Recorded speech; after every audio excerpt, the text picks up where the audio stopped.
ആകാശവാണി. നമസ്കാരം. പ്രാദേശിക വാർത്തകൾ വായിക്കുന്നത് സുവർണ.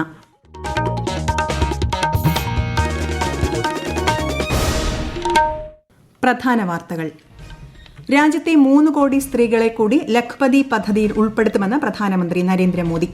കേരളത്തിൽ 2796 കോടി രൂപയുടെ ദേശീയപാതാ വികസന പദ്ധതികൾക്ക് പ്രധാനമന്ത്രി നാളെ തുടക്കം കുറിക്കും. എന്റെ കന്നിവോട്ട് രാഷ്ട്രത്തിനായി എന്ന പ്രചാരണം ജനാധിപത്യ പ്രക്രിയയ്ക്ക് ആവേശം പകരുകയാണെന്ന് കേന്ദ്രമന്ത്രി അനുരാഗ് ഠാക്കൂർ. വന്യമൃഗശല്യം നേരിടാൻ യോജിച്ച് പ്രവർത്തിക്കാൻ കേരളം, കർണാടക, തമിഴ്നാട് സംസ്ഥാനങ്ങളുടെ തീരുമാനം.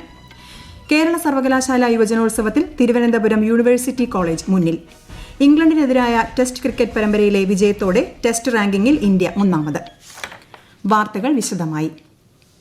രാജ്യത്തെ 3 കോടി സ്ത്രീകളെ ലക്ഷങ്ങൾ സമ്പാദിക്കാൻ പ്രാപ്തരാക്കുന്ന ലഖ്പതി ദീദികളാക്കി മാറ്റാൻ കേന്ദ്ര സർക്കാർ തീരുമാനിച്ചതായി പ്രധാനമന്ത്രി നരേന്ദ്രമോദി. ഛത്തീസ്ഗഡ് സർക്കാരിന്റെ മഹ്താരി വന്ദൻ യോജന ഉദ്ഘാടനം ചെയ്യുകയായിരുന്നു അദ്ദേഹം. പദ്ധതിയുടെ ആദ്യഘട്ടത്തിൽ 70 ലക്ഷത്തോളം സ്ത്രീകളുടെ അക്കൌണ്ടുകളിൽ 655 കോടി രൂപയുടെ ആദ്യ ഗഡു അദ്ദേഹം ഓൺലൈനായി നൽകി. ഇതുവരെ 1 കോടിയിലധികം സ്ത്രീകളെ ലഖ്പതി ദീദികളാക്കിയിട്ടുണ്ടെന്നും അദ്ദേഹം പറഞ്ഞു. യൂറോപ്യൻ ഫ്രീ ട്രേഡ് അസോസിയേഷനുമായുള്ള വ്യാപാര സാമ്പത്തിക പങ്കാളിത്ത ഉടമ്പടി വ്യാപാര പുരോഗതിയും യുവാക്കൾക്ക് വളർച്ചയും തൊഴിലവസരങ്ങളും ഉറപ്പാക്കുമെന്ന് മറ്റൊരു പ്രസ്താവനയിൽ പ്രധാനമന്ത്രി അറിയിച്ചു. ഉത്തർപ്രദേശിലെ അസംഗഡ് ജില്ലയിൽ 34,700 കോടി രൂപയുടെ വിവിധ വികസന പദ്ധതികളുടെ ഉദ്ഘാടനവും തറക്കല്ലിടലും പ്രധാനമന്ത്രി നിർവഹിച്ചു. എന്റെ കന്നിവോട്ട് രാഷ്ട്രത്തിനായി എന്ന പ്രചാരണ പരിപാടി രാജ്യത്തിന്റെ എല്ലാ കോണുകളിലും എത്തിയിട്ടുണ്ടെന്ന് കേന്ദ്രമന്ത്രി അനുരാഗ് ഠാക്കൂർ. ആദ്യമായി വോട്ട് ചെയ്യുന്നവർക്ക് ജനാധിപത്യ പ്രക്രിയയിൽ ഏർപ്പെടാൻ സമാനതകളില്ലാത്ത ആവേശം നൽകുന്നുണ്ടെന്നും സാമൂഹ്യ മാധ്യമ പോസ്റ്റിൽ മന്ത്രി പറഞ്ഞു. യുവ വോട്ടർമാരെ വോട്ട് ചെയ്യാൻ പ്രോത്സാഹിപ്പിക്കുകയും രാജ്യത്തിന്റെ നന്മയ്ക്കായി വോട്ട് ചെയ്യേണ്ടതിന്റെ പ്രാധാന്യം അറിയിക്കുകയും ചെയ്യുക എന്നതാണ് ഈ സംരംഭത്തിന്റെ പ്രധാന ലക്ഷ്യമെന്നും അദ്ദേഹം പറഞ്ഞു. കേരളത്തിൽ 2796 കോടി രൂപയുടെ ദേശീയപാതാ വികസന പദ്ധതികൾക്ക് പ്രധാനമന്ത്രി നരേന്ദ്രമോദി നാളെ തുടക്കം കുറിക്കും. ഹരിയാനയിലെ ഗുരുഗ്രാമിൽ നിന്ന് വീഡിയോ കോൺഫറൻസിംഗിലൂടെയാണ് ഉദ്ഘാടനം. ദേശീയപാത 66-ൽ വിഴിഞ്ഞം മുക്കോല മുതൽ തമിഴ്നാട് അതിർത്തി വരെയുള്ള 4-വരി പാതയും തലശ്ശേരി മുതൽ മാഹി വരെയുള്ള 4-വരി ബൈപ്പാസും ശ്രീ മോദി ഉദ്ഘാടനം ചെയ്യും. ഇതോടനുബന്ധിച്ച് രാവിലെ തിരുവനന്തപുരം കാര്യവട്ടത്തെ ട്രാവൻകൂർ ഇന്റർനാഷണൽ കൺവെൻഷൻ സെന്ററിൽ നടക്കുന്ന പരിപാടിയിൽ കേന്ദ്ര സഹമന്ത്രി വി മുരളീധരൻ മുഖ്യാതിഥിയായി പങ്കെടുക്കും. തലശ്ശേരി മാഹി ബൈപ്പാസ് റോഡ് ഉദ്ഘാടനം ചെയ്യുന്നതോടെ കണ്ണൂരും കോഴിക്കോടും തമ്മിലുള്ള ദൂരം ഗണ്യമായി കുറയും. കൂടുതൽ വിവരങ്ങളുമായി ആകാശവാണി കണ്ണൂർ ജില്ലാ പ്രതിനിധി കെ.ഒ. ശശിധരൻ. കണ്ണൂർ ജില്ലയിലെ മുഴപ്പിലങ്ങാട് നിന്ന് ആരംഭിച്ച് കോഴിക്കോട് ജില്ലയിലെ അഴിയൂർ വരെ എത്തുന്ന ബൈപ്പാസ് റോഡാണ് പൂർത്തിയായത്. ഉത്തരമലബാറിന്റെ വികസനത്തിന് കുതിപ്പേകുന്ന ഈ പദ്ധതി 1543 കോടി രൂപ ചെലവഴിച്ചാണ് നിർമ്മിച്ചത്. മുഴപ്പിലങ്ങാട് നിന്ന് അഴിയൂർ വരെ 18.6 കിലോമീറ്റർ ദൈർഘ്യമുള്ള റോഡിന് 45 മീറ്റർ വീതിയുണ്ട്. മുഴപ്പിലങ്ങാട്, ധർമ്മടം, എരഞ്ഞോളി, തലശ്ശേരി, കോടിയേരി, മാഹി വഴിയാണ് റോഡ് അഴിയൂരിൽ ചെന്നെത്തുന്നത്. തലശ്ശേരി, മാഹി നഗരങ്ങളിൽ പ്രവേശിക്കാതെ കണ്ണൂർ ഭാഗത്ത് നിന്ന് വരുന്നവർക്ക് എളുപ്പത്തിൽ അഴിയൂരിൽ എത്തിച്ചേരാം. മലബാർ മിൽമ ഫാം ടൂറിസം രംഗത്തേക്കും ചുവടുവയ്ക്കുന്നു. പദ്ധതിയുടെ ഉദ്ഘാടനം കോഴിക്കോട് നടന്ന ചടങ്ങിൽ മന്ത്രി പി.എ. മുഹമ്മദ് റിയാസ് നിർവഹിച്ചു. മലബാർ മിൽമയുടെ സഹോദര സ്ഥാപനമായ മലബാർ റൂറൽ ഡെവലപ്മെന്റ് ഫൌണ്ടേഷനാണ് പദ്ധതി നടപ്പാക്കുന്നത്. വന്യമൃഗശല്യം നേരിടാൻ യോജിച്ച് പ്രവർത്തിക്കുമെന്ന് ബന്ദിപ്പൂരിൽ നടന്ന കേരളം, കർണാടക, തമിഴ്നാട് സംസ്ഥാനങ്ങളുടെ സംയുക്ത യോഗത്തിൽ തീരുമാനം. വനമന്ത്രി എ.കെ. ശശീന്ദ്രൻ, കർണാടക വനമന്ത്രി ഈശ്വർ ഖണ്ഡ്രെ തുടങ്ങിയവരുടെ നേതൃത്വത്തിലാണ് യോഗം ചേർന്നത്. വിശദാംശങ്ങളുമായി ആകാശവാണി വയനാട് ജില്ലാ പ്രതിനിധി അരുൺ വിൻസെന്റ്. യോഗത്തിൽ വന്യമൃഗശല്യവുമായി ബന്ധപ്പെട്ട പ്രശ്നങ്ങൾ പരിഹരിക്കുന്നതിനും ഏകോപിപ്പിക്കുന്നതിനുമായി കേരളവും കർണാടകവും തമ്മിൽ അന്തർ സംസ്ഥാന സഹകരണ ചാർട്ടിൽ ഒപ്പിട്ടു. കേരള, കർണാടക വനം വകുപ്പ് മന്ത്രിമാരാണ് ചാർട്ടിൽ ഒപ്പിട്ടത്. തമിഴ്നാട്ടിൽ നിന്നുള്ള വനം മന്ത്രി ഈ യോഗത്തിൽ പങ്കെടുക്കാത്തതിനാൽ ഒപ്പിട്ടില്ല. കരാറിന്റെ ഭാഗമായി വന്യമൃഗശല്യത്തിൽ വേഗത്തിലുള്ള ഇടപെടലിനും ഏകോപനത്തിനുമായി അന്തർ സംസ്ഥാന ഏകോപന സമിതി രൂപീകരിക്കും.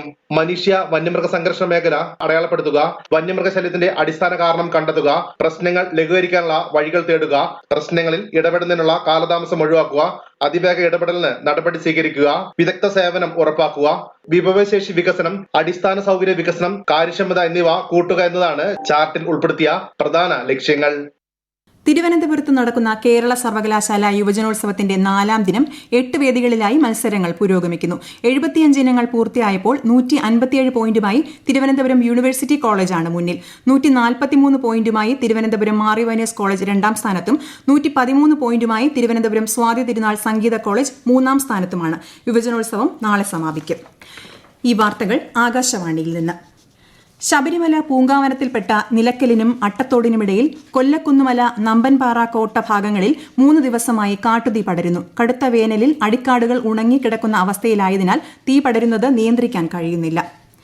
സംസ്ഥാനത്ത് കനത്ത ചൂട് തുടരുന്നു. 6 ജില്ലകളിൽ ഇന്ന് മഞ്ഞ ജാഗ്രത പ്രഖ്യാപിച്ചിരുന്നു. പാലക്കാട്, കൊല്ലം, കോട്ടയം, കോഴിക്കോട്, തൃശൂർ, കാസർഗോഡ് ജില്ലകളിൽ സാധാരണയേക്കാൾ കൂടുതൽ ചൂടാണ് ഇന്ന് അനുഭവപ്പെട്ടത്.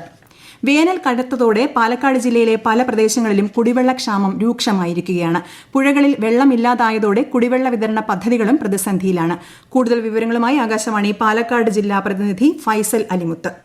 ചിറ്റൂർ, തൂതപ്പുഴകളെ ആശ്രയിച്ചുള്ള കുടിവെള്ള പദ്ധതികളെയാണ് ജലക്ഷാമം രൂക്ഷമായി ബാധിച്ചിരിക്കുന്നത്. ആളിയാറിൽ നിന്നുള്ള വെള്ളത്തിന്റെ ലഭ്യത കുറവാണ് ചിറ്റൂർ പുഴയെ ആശ്രയിച്ചുള്ള കുടിവെള്ള പദ്ധതികളെ പ്രതിസന്ധിയിലാക്കിയിരിക്കുന്നത്. ചിറ്റൂർ പുഴയ്ക്ക് കീഴിലുള്ള കണ്ണാടിപ്പുഴയിലും വേണ്ടത്ര വെള്ളമില്ലാത്തതിനാൽ ഇവിടത്തെയും കുടിവെള്ള വിതരണം തടസ്സപ്പെടുന്നുണ്ട്. തൂതപ്പുഴയെ ആശ്രയിച്ചുള്ള കൊപ്പം, വിളയൂർ പഞ്ചായത്തുകളിലാണ് കുടിവെള്ളക്ഷാമം രൂക്ഷമായിരിക്കുന്നത്.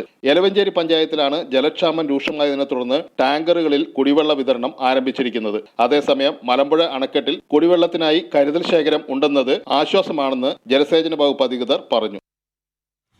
കട്ടപ്പന ഇരട്ട കൊലപാതകത്തിൽ വിജയന്റേതെന്ന് സംശയിക്കുന്ന മൃതദേഹത്തിന്റെ അവശിഷ്ടങ്ങൾ കണ്ടെത്തി. വീടിനുള്ളിൽ കുഴിച്ചിട്ട നിലയിലാണ് കണ്ടെത്തിയത്. പ്രാഥമിക നടപടികൾക്ക് ശേഷം വിദഗ്ധ പരിശോധനകൾക്കായി മൃതദേഹാവശിഷ്ടങ്ങൾ കോട്ടയം മെഡിക്കൽ കോളേജിലേക്ക് കൊണ്ടുപോയി. കുട്ടിയുടെ മൃതദേഹം മറവ് ചെയ്തിടത്തും ഉടൻ പരിശോധന നടത്തും. പൊതു തെരഞ്ഞെടുപ്പിനോടനുബന്ധിച്ച് സംസ്ഥാനത്തെ ലോക്സഭാ മണ്ഡലങ്ങളെക്കുറിച്ച് ആകാശവാണി തിരുവനന്തപുരം വാർത്താ വിഭാഗം തയ്യാറാക്കിയ പ്രത്യേക പരിപാടി ഭാരത് വികാസ് ഡയറി എല്ലാ ദിവസവും രാത്രി 8 മണിക്ക് പ്രക്ഷേപണം ചെയ്യുന്നതാണ്. വർക്കല ഫ്ലോട്ടിംഗ് ബ്രിഡ്ജ് അപകടം ടൂറിസം ഡയറക്ടറോട് റിപ്പോർട്ട് തേടിയിട്ടുണ്ടെന്ന് മന്ത്രി PA മുഹമ്മദ് റിയാസ്. റിപ്പോർട്ട് കിട്ടുന്നതിനനുസരിച്ച് നടപടിയെടുക്കുമെന്നും മന്ത്രി കോഴിക്കോട് മാധ്യമങ്ങളോട് പറഞ്ഞു. സംഭവത്തിൽ ജുഡീഷ്യൽ അന്വേഷണം ആവശ്യമാണെന്ന് അടൂർ പ്രകാശ് MP വർക്കലയിൽ ആവശ്യപ്പെട്ടു. RSS പിന്തുണയിൽ ജയിച്ച പിണറായി വിജയനാണ് കോൺഗ്രസ് BJP ബന്ധം ആരോപിക്കുന്നതെന്ന് പ്രതിപക്ഷ നേതാവ് VD സതീശൻ. BJPയുമായുള്ള ബന്ധത്തിൽ 38 തവണയാണ് ലാവ്ലിൻ കേസ് മാറ്റിയതെന്നും അദ്ദേഹം പറവൂരിൽ നടത്തിയ വാർത്താ സമ്മേളനത്തിൽ പറഞ്ഞു.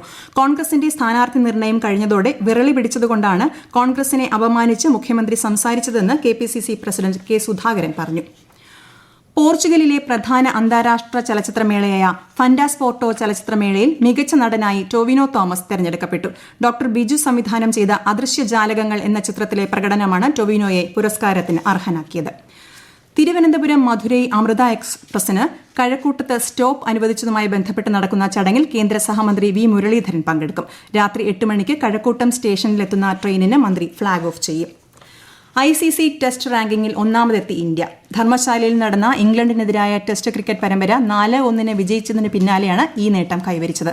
117 പോയിന്റുള്ള ഓസ്ട്രേലിയയെ മറികടന്ന് 122 പോയിന്റോടെയാണ് ഇന്ത്യ ഒന്നാം സ്ഥാനം തിരിച്ചുപിടിച്ചത്. 48ാമത് രഞ്ജി ട്രോഫി ഫൈനൽ മത്സരം ഒന്നാം ദിനം കളി നിർത്തിയപ്പോൾ വിദർഭ ഒന്നാം ഇന്നിംഗ്സിൽ 3 വിക്കറ്റിന് 31 റൺസ് നേടി. നേരത്തെ ബാറ്റിംഗിന് ഇറങ്ങിയ മുംബൈ ഒന്നാം ഇന്നിംഗ്സിൽ 64.3 ഓവറിൽ 224 റൺസ് നേടി എല്ലാവരും പുറത്തായി. ഇതുവരെ 41 തവണ മുംബൈ രഞ്ജി ട്രോഫി കരസ്ഥമാക്കിയിട്ടുണ്ട്. I-ലീഗ് ഫുട്ബോളിൽ ഇന്ന് ഗോകുലം കേരള റിയൽ കശ്മീരുമായി ഏറ്റുമുട്ടും. കോഴിക്കോട് EMS സ്റ്റേഡിയത്തിൽ രാത്രി 7:30 മത്സരം. കണ്ണൂർ മട്ടന്നൂരിനടുത്ത് ഉരുവച്ചാലിൽ തേനീച്ചകളുടെ കുത്തേറ്റ് 5 പേർക്ക് പരിക്കേറ്റു. ഉച്ചയോടെ ആലാച്ചിയിൽ വെച്ചാണ് തേനീച്ചക്കൂട്ടം ഇളകി ആക്രമണം നടത്തിയത്. പരിക്കേറ്റവരിൽ ഒരാളെ ചാലയിലെയും 2 പേരെ ഉരുവച്ചാലിലെയും സ്വകാര്യ ആശുപത്രികളിൽ പ്രവേശിപ്പിച്ചു. പ്രധാന വാർത്തകൾ വീണ്ടും. രാജ്യത്തെ 3 കോടി സ്ത്രീകളെ കൂടി ലഖ്പതി പദ്ധതിയിൽ ഉൾപ്പെടുത്തുമെന്ന് പ്രധാനമന്ത്രി നരേന്ദ്രമോദി.